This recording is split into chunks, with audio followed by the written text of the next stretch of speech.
तो यहाँ पर प्रश्न में है कि किसी तत्व का एक समस्थानिक रेडियोधर्मी है तो सभी समस्थानिक रेडियोधर्मी होंगे या नहीं, ये हमारा प्रश्न है।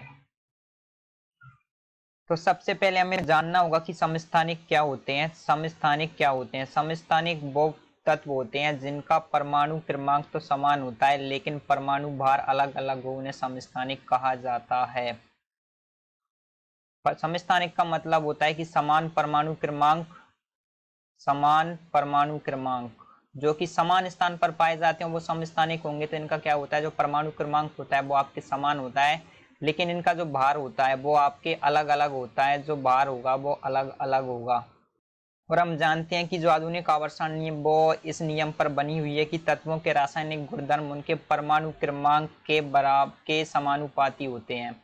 तत्वों के जो रासायनिक गुणधर्म है वो उनके परमाणु क्रमांक पर निर्भर करते हैं, ना कि उनके परमाणु भार पर। और आप लोगों को मैं बता देना चाहूंगा कि जो रेडियोधर्मिता होती है वो किसी तत्व का भौतिक गुणधर्म होती है, ना कि रासायनिक गुणधर्म।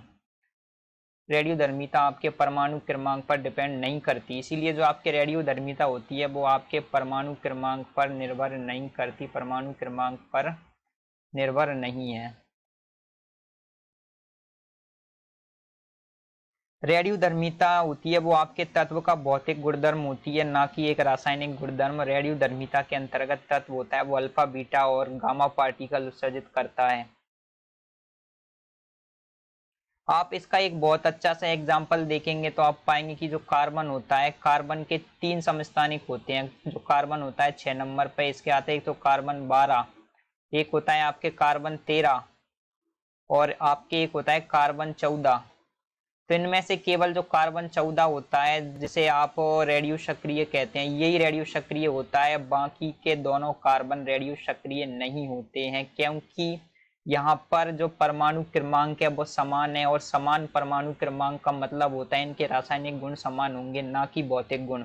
तो समान परमाणु क्रमांक होने का मतलब होता है इनके रासायनिक गुण समान होंगे, भौतिक गुण समान नहीं होंगे। और रेडियोधर्मिता एक भौतिक गुणधर्म है, इसीलिए किसी तत्व का यदि एक समस्थानिक रेडियोधर्मी है तो उसके सभी समस्थानिक रेडियोधर्मी नहीं होंगे।